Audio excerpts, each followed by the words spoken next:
Hello everyone, and welcome back into my kitchen. Thank you for joining me today for yet another collaboration with some friends of mine. Today we'll each be making a dish that's commonly served around Easter time. Also, while I'm at it, I wanted to give a shout out to a couple of subscribers of mine, Miss Abby Marbaker and her honey Robbie Deck. They live out in the Niagara Falls area, and Miss Abby, she does a fantastic job. Actually, she does unisex hair at Cove and Mill Barber & Company. So if you live out in that area, go on over and check her out. What you waiting for? All right, guys, let's do this. All right, guys, so here's what we'll be using today. In this, my mixer bowl here, I have 2 cups of warm milk. And what I have here is 3.5 teaspoons of yeast. And in this container, in this bowl here, I have half a cup of brown sugar, half a cup of white sugar.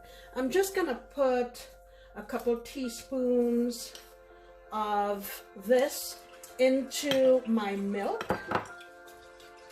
And then I'm going to add my yeast to it so it can proof, and then I'll show you the rest of the ingredients. Okay, so we talked about this, half cup of white, half cup of brown. You can use all white if you like, but I just want a little more depth of flavor. I'm going to be using 1 stick of butter, or 8 tablespoons. I have 3 extra large eggs, 6 cups of all-purpose flour, and I will be using some almond extract and vanilla extract. I was going to use orange extract, but then I just realized I didn't have any, so change of plans. I'm going to use a teaspoon each of these. So let me get my eggs together, and I'm going to melt my butter, and by that time when we come back, our yeast should be ready. Alright guys, so my yeast is ready to go. It's grown, as you can see. In here I have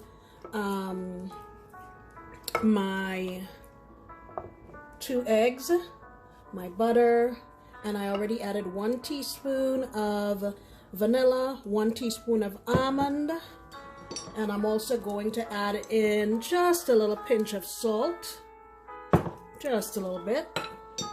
I'm going to get this mixed up and add it in here. And I'm going to combine this, and then we'll start adding our flour. Alright, I'm going to go in with my flour in installments.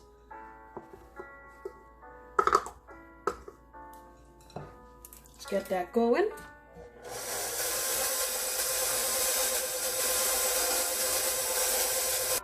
Alright, I have all of my flour in here now, and I'm just going to keep going on medium speed and let it go for 5 to 8 minutes. Now I want you to see that the dough is going to be really sticky and soft,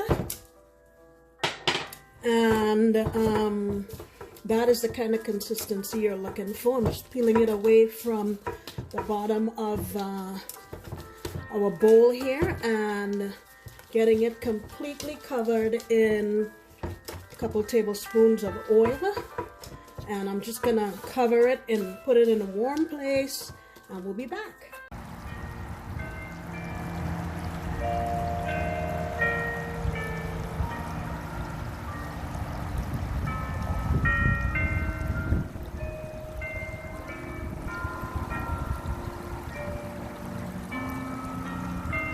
Alright guys, so this has been proofing for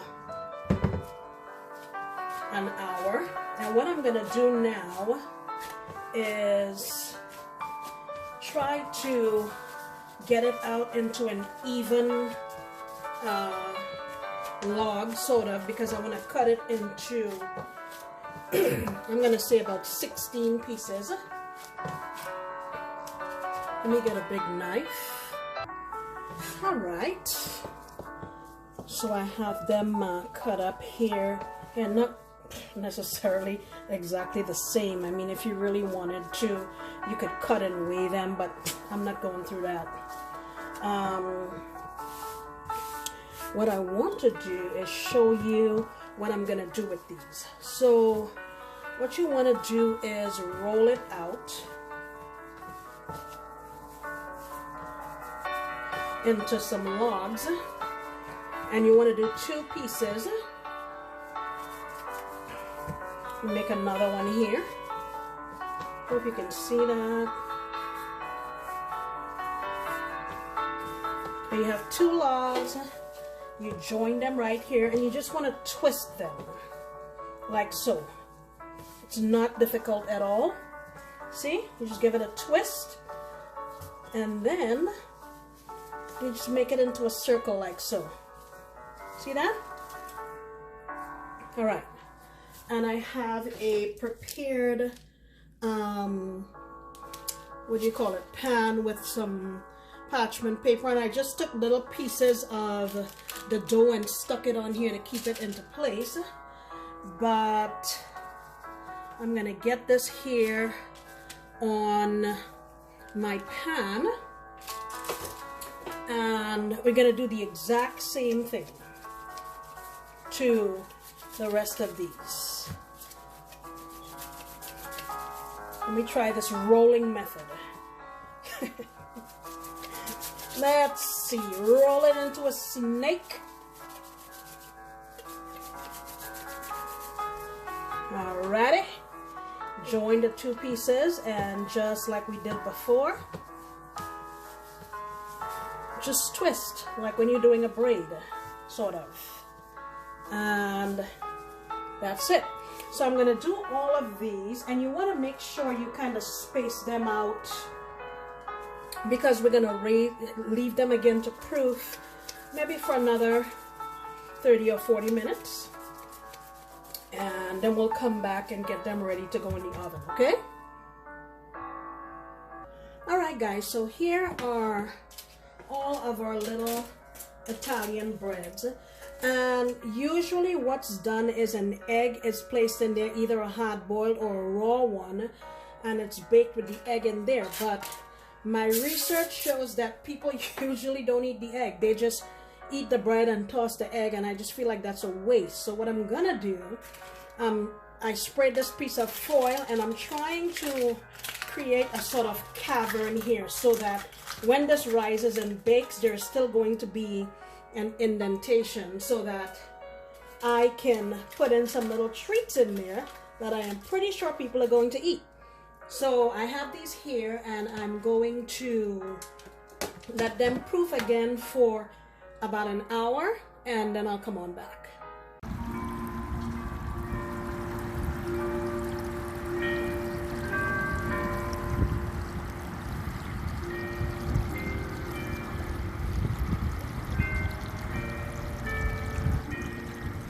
Guys, so these have been proofing here for about 35 minutes, and all I've done is I've brushed it with some milk.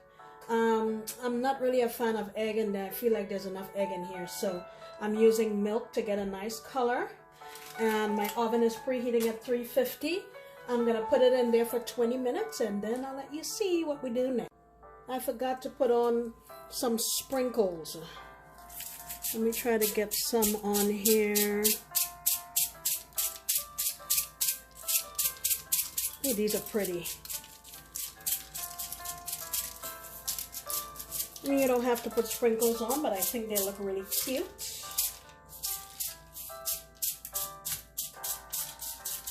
All right, and now, whoop, that one got extra.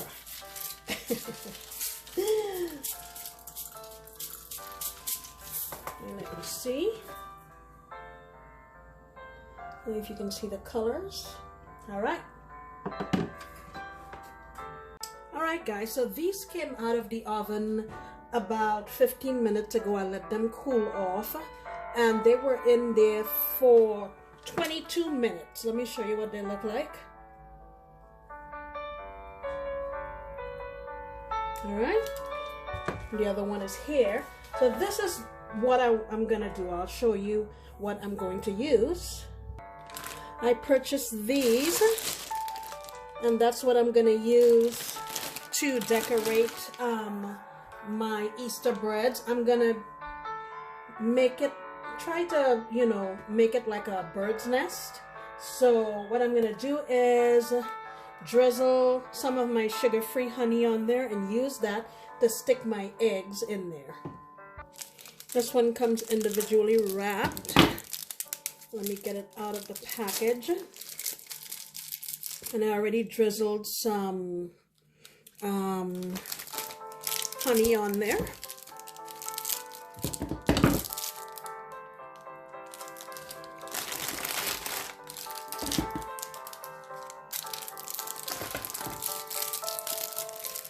And of course, you know who's going to be getting these?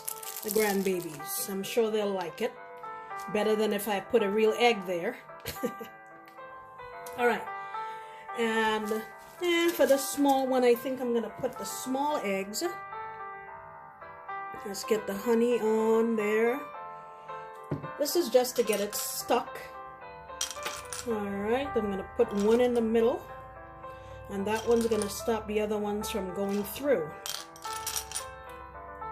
I'm actually really pleased by the fact that the holes stayed. I thought they would have probably closed up, but yeah. So that's what I'm trying to do. I'll do the rest and I'll come on back so you can see. All right, guys, I'm done making my little nests. Look at that. I can't wait for my grandbabies to see it. Let me let you see what it looks like inside. Look at that. This would be perfect with coffee. It's lightly sweet, not very sweet at all. Let me show you the other batch. I had so much fun making these. They're so festive. And I think it's important to remember what Easter is all about. Guys, I hope you try this for your family. I think your kids would love to make it.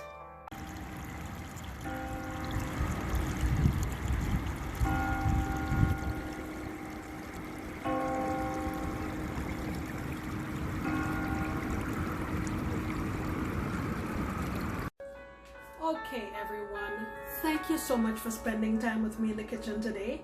I had a whole lot of fun making these Italian Easter breads, and I would like you to please do me a favor and go on over to my other friends who are participating in this collaboration. I have the links for each of their channels in the description box below to make it easy for you to access. All right. Thank you so much again for joining me in the kitchen. Please give me a thumbs up if you like the video. If you haven't subscribed already and you think you like my content, go ahead, click subscribe. It's free. Ring the bell. Okay, guys, happy Easter to each and every one of you, and I will see you next time because you know I'll be making another delicious recipe. Bye.